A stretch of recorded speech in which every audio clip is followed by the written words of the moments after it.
Very good morning. જય શ્રી કૃષ્ણ. વિદ્યાર્થી મિત્રો, આપ સૌ કુશળ હશો.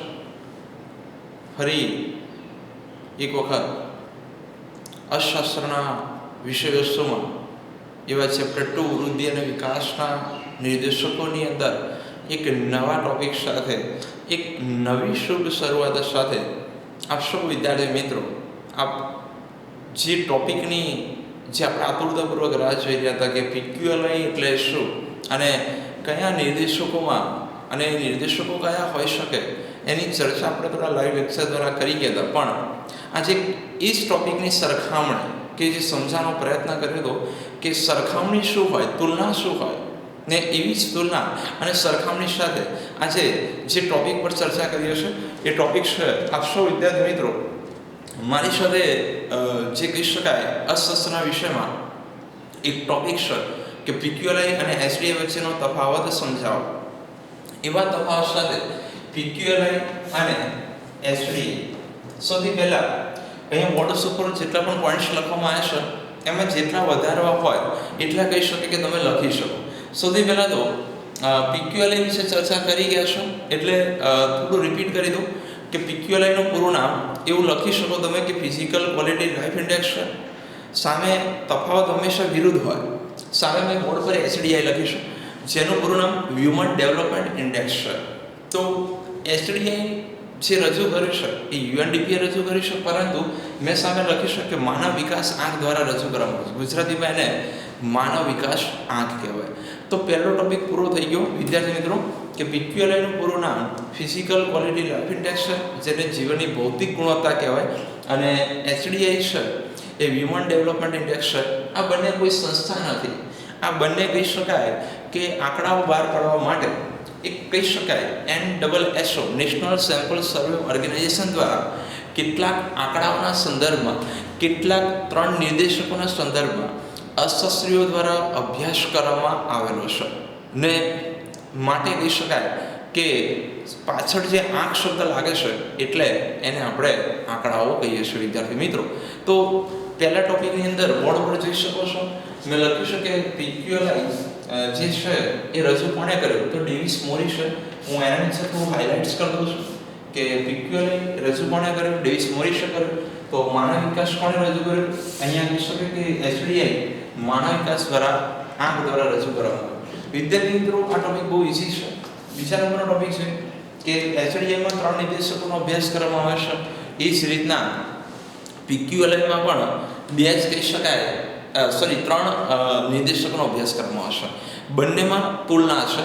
બંને દેશો, વિકસિત અને વિકાસશીલ દેશોની તુલનામાં PQLI અને SDI બંને વચ્ચેનો જે તફાવત છે એ તફાવતમાં 3 નિર્દેશકો લીધા છે. જે બોર્ડ પર કહી શકું કે મેં પ્લસ કરીને લખ્યું છે કે PQLIના 3 નિર્દેશકો છે અને SDIમાં પણ 3 નિર્દેશકો છે. તમે જોઈ શકો છો અહીંયા શિક્ષણ છે, અપેક્ષિત આયુષ્ય અને બાળમૃત્યુ દર. અહીંયા પણ શિક્ષણ, અપેક્ષિત આયુષ્ય અને સારું જીવન ધોરણ.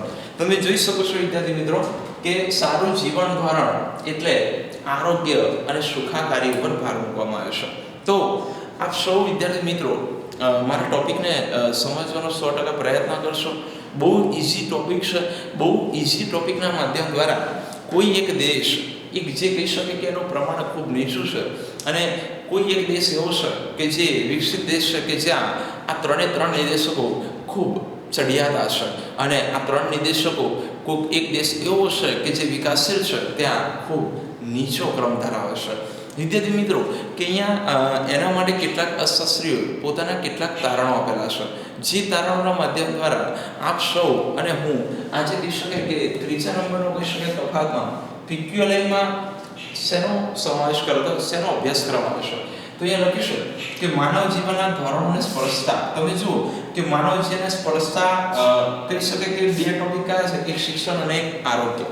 સામાન્ય કહી શકાય કે તમે જોઈ શકો કે SDI હ્યુમન ડેવલપમેન્ટ જે ઇન્ડેક્સ છે એમાં શેની પર ભાર મૂકવામાં, એમાં આર્થિક અને બિન આર્થિક માપદંડો પર ભાર મૂકવામાં આવે છે. આ 2 માપદંડો પર ભાર મૂકવામાં આવે છે. તમે જોઈ શકો વિદ્યાર્થી મિત્રો કે અહીંયા તમે જુઓ કે PQLI જેનું પૂરું નામ ફિઝિકલ ક્વોલિટી લાઈફ ઇન્ડેક્સ છે, જેને આપણે જીવનની ભૌતિક ગુણવત્તાનો આંક કહીએ છીએ, એમાં માનવ જીવનના ધોરણને સ્પર્શતા એક શિક્ષણ અને આરોગ્ય ઉપર ભાર મૂકવામાં આવે છે, જ્યારે HDIમાં આર્થિક અને બિનઆર્થિક જે માપદંડો છે એની પર ભાર મૂકવામાં આવે છે. આપ સૌ બહુ સારી રીતે આ ટોપિકને સમજી રહ્યા હશો. કદાચ કહી શકાય કે ટેક્સની અંદર આવો કોઈ તફાવત નથી. હું તમને કહી દઉં કે ટેક્સની અંદર આવો કોઈ તફાવત નથી. આપણા અશાસ્ત્રી એને વિષય વાઇઝ અલગ એના કહી શકે કે મહત્ત્વ, એની સકારાત્મક બાબતો, એની નકારાત્મક બાબતો અને મહત્ત્વ દ્વારા ટેક્સેશનની અંદર એટલે કે ચોપડી બુકની અંદર દર્શાવવામાં આવેલું છે. આ બંનેને કહી શકાય કે જ્યારે સમજવો હોય અને સમજાવવો હોય તો એને તફાવત દ્વારા જ સમજાવી શકાય અને તો જ કહી શકાય બહુ ઇઝીલી આપણે એને તૈયાર કરી શકીએ. તો વિદ્યાર્થી મિત્રો, અહીંયા ચોથા નંબરનો ટોપિક છે કે PQLIનું મૂલ્ય.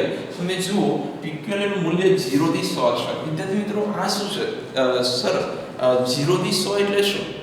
તો એવું કહેવાય છે કે જે દેશની અંદર વિકસિત દેશ કે જ્યાં શિક્ષણ, અપેક્ષિત આયુષ્ય અને બાળ મૃત્યુદરનું પ્રમાણ હંમેશા ઊંચું હોય અને એ ગ્રોથ ઉપર સૌથી વધારે અભ્યાસ કરીને કહી શકાય કે અહીંયા એના સંદર્ભની અંદર કહી શકાય કે 0 થી 100 વચ્ચેનું મૂલ્ય દર્શાવે છે. તો પહેલો તો MCQમાં એવો પ્રશ્ન પૂછાય કે PQLIનું મૂલ્ય કેટલું છે? તો એવું લખ્યું હોય 1 થી 100, બીજું લખ્યું હોય 10 થી 15, ત્રીજો અહીંયા MCQ આપ્યો હોય કે 100 થી 200 અને ચોથો MCQ આપ્યો હોય કે 0 થી 100 ની વચ્ચે. તો PQLIનું મૂલ્ય વિદ્યાર્થી મિત્રો 0 થી 0 થી 100 ની વચ્ચે છે. એટલે આમ તો PQLIનું મૂલ્ય 100 વચ્ચે જ હોઈ શકે. તમે જુઓ કે એવું કહી શકાય કે આનું મૂલ્ય 1 થી 100 વચ્ચે એટલે આને PQLIને માપી શકાય ખરા, HDIને ના માપી શકાય. રાઈટ? કે એવું કહી શકાય કે ભાઈ સારું જીવન ધોરણ, શિક્ષણનું પ્રમાણ, બાળ મૃત્યુદરનું પ્રમાણ અને સરેરાશ આયુષ્ય, આપણા 3 નિર્દેશકો છે. તમને ખબર છે કે આપણું વિષય વસ્તુ શું હતું? ચેપ્ટરનું નામ શું છે? વૃદ્ધિ અને વિકાસના નિર્દેશકો. પણ પ્રશ્ન એવો થાય કે સાહેબ આ 3 બાબતો ઉપર જ કેમ નિર્દેશકો પર અભ્યાસ કર્યો? તો આ 3 બાબતો પર એટલે અભ્યાસ કર્યો કે આ ત્રણેયને કહી શકાય એના આંકડાઓ બહાર પાડવા ખૂબ સરળ છે. એટલે આપણા અર્થશાસ્ત્રીઓ માન્યું કે જો એક વિકસિત અને એક વિકાસશીલ દેશ, આ બંને દેશોમાં શિક્ષણ, સરેરાશ આયુષ્ય અને બાળ મૃત્યુદરનું પ્રમાણ, જો આ ત્રણેયને ધ્યાનમાં રાખીને જો અભ્યાસ કરીશું તો ટોપિક અને કહી શકીએ કે આપણે સમજાવવામાં ખૂબ સારી રીતે સાબિત થઈશું. ને એને ધ્યાનમાં રાખીને 3 નિર્દેશકો HDI અને PQLI, હ્યુમન ડેવલપમેન્ટ ઇન્ડેક્સ અને ફિઝિકલ ક્વોલિટી લાઈફ ઇન્ડેક્સ, કે જેને જીવનની ભૌતિક ગુણવત્તા કહેવાય, એના દ્વારા કહી શકાય કે રજૂઆત કરવાની શરૂઆત થઈ. તમે જુઓ કે આ એક અભ્યાસ છે ના એક અભ્યાસના માધ્યમ દ્વારા અહીંયા PQLIનું જે કહી શકીએ મૂલ્ય છે એ 0 થી 100 વચ્ચે છે, જ્યારે HDIનું મૂલ્ય છે એ 0 થી 1 વચ્ચે છે. વિદ્યાર્થી મિત્રો, બંને ટોપિક એવા છે કે જે MCQમાં પૂછાય છે. ક્યાં પૂછાય છે? MCQ. એટલે હું અહીંયા બોર્ડ પર ચોથા નંબરનો જે ટોપિક છે ત્યાં હું MCQ લખી નાખું છું. આપ સૌ વિદ્યાર્થી મિત્રો, તમે જ્યારે વિડીયો જોતા હો ત્યારે નોટ પાસે રાખીને જ્યારે નોટ ડાઉન કરવાનું કહું ને તો એ સમયે તમારે પેન્સિલથી નોટ ડાઉન કરી લેવાનું કે અહીંયા MCQ પૂછાશે. કારણ કે હું તમને જ્યાં કહું ત્યાં MCQ 100% એક્ઝામની અંદર પૂછી શકાય. રાઈટ? એટલે HDIનું મૂલ્ય કેટલું હતું? તો 0 થી 100 ની વચ્ચે.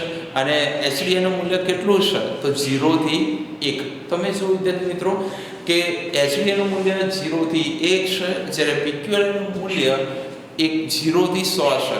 તો તમને શું લાગે છે વિદ્યાર્થી મિત્રો કે HDIને કદાચ કહી શકાય કે ના માપી શકાય, પરંતુ PQLIને ચોક્કસ માપી શકાય.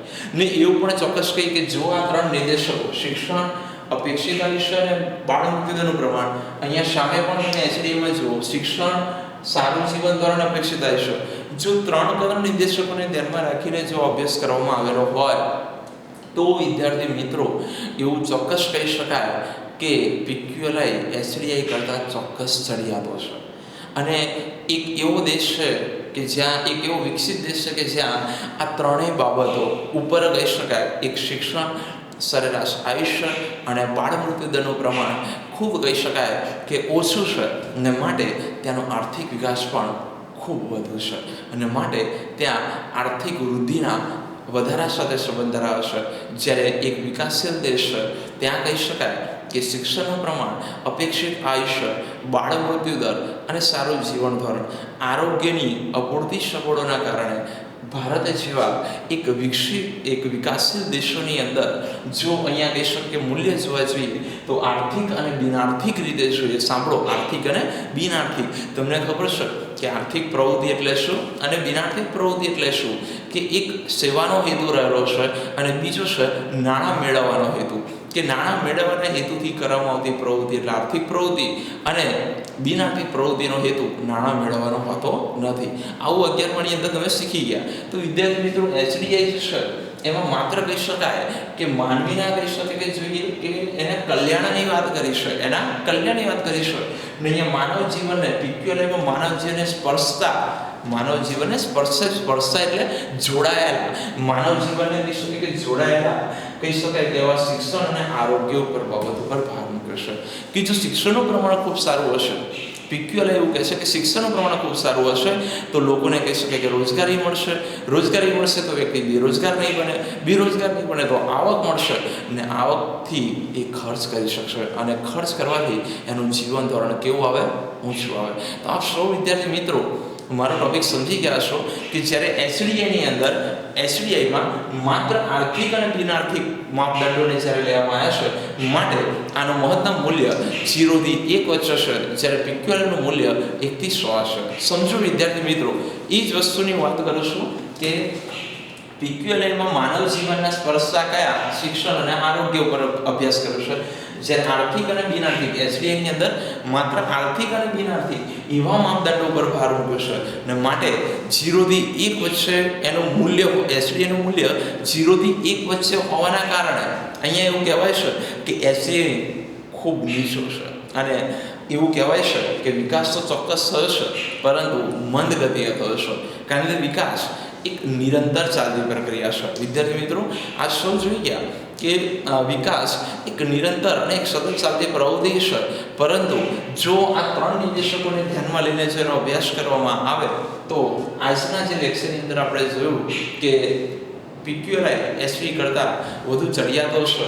જે કહી શકીએ કે આપણે 5મા નંબરના પોઈન્ટમાં જોઈ શકીએ કે એચડીઆઈ કરતાં પીક્યુએલઆઈ ચડિયાતો છે અને 5મા નંબરના પોઈન્ટ જે એચડીઆઈમાં એવું લખી છે કે એચડીઆઈનો ખ્યાલ પ્રગતિશીલ દેશ હોવાના કારણે ખૂબ કેવો છે? નીચો છે. એટલે વિદ્યાર્થી મિત્રો અહીંયા ઊંચો ના લખી શકાય, અહીંયા એવું લખી શકાય કે એચડીઆઈ કરતાં પીક્યુએલઆઈ એ ચડિયાતો છે અને જે કહી શકાય પીક્યુએલઆઈ કરતાં એચડીઆઈ પ્રગતિશીલ હોવાના કારણે પ્રગતિશીલ દેશની એક પ્રગતિ દર્શાવે છે. મેં તમને કીધું ને કે આર્થિક વિકાસ એ શું? કે આર્થિક વિકાસ એ દેશની પ્રગતિ દર્શાવે છે. ત્યાં માથાદીઠ આવક અને રાષ્ટ્રીય આવક પહેલેથી નીચી છે તો ત્યાં ઘણી બધી સમસ્યાઓ પણ હશે, જેમ કે બેરોજગારી છે, ગરીબી છે, વસ્તી વધારો છે, ભૂખમરો, એવી વગેરે અગણિત કહી શકાય કે સમસ્યાઓ છે. ને જો આ જ સમસ્યાઓને ધ્યાનમાં રાખીને જો કહી શકાય અભ્યાસ કરવામાં આવે તો એનું મૂલ્ય 0 થી 1 ની વચ્ચે માપી શકાય. સાહેબ, અહીંયા 0 થી 1 ની વચ્ચે માપીએ તો શું અહીંયા આ એક આંક છે એટલે નીચો છે? હા. જ્યારે પીક્યુએલઆઈમાં 0 થી 100 વચ્ચે માપી શકાય, એચડીઆઈમાં 100 નથી, 0 થી 1 જ છે. તો એમસીક્યુમાં એવો પ્રશ્ન પૂછાય કે એચડીઆઈનું મહત્તમ મૂલ્ય કેટલું છે? તો 0 થી 1. અને પીક્યુએલઆઈનું મહત્તમ મૂલ્ય કેટલું? તો પીક્યુએલઆઈનું મહત્તમ મૂલ્ય 1 થી 100. તો વિદ્યાર્થી મિત્રો, તમને પીક્યુએલઆઈનું પૂરું નામ પણ પૂછાય, એચડીઆઈનું પણ પૂરું નામ પૂછાય, રજૂ કોણે કર્યું એ પણ પૂછાય, બંને પીક્યુએલઆઈ અને એચડીઆઈ બંને કયા નિર્દેશકો પર ભાર મૂક્યો છે એવું પણ લખી શકાય. 3જા નંબરની અંદર એવું લખી શકાય કે અહીંયા કહી શકાય કે પીક્યુએલઆઈ અને એચડીઆઈ કયા અભ્યાસ ઉપર ભાર મૂકવામાં આવ્યો છે.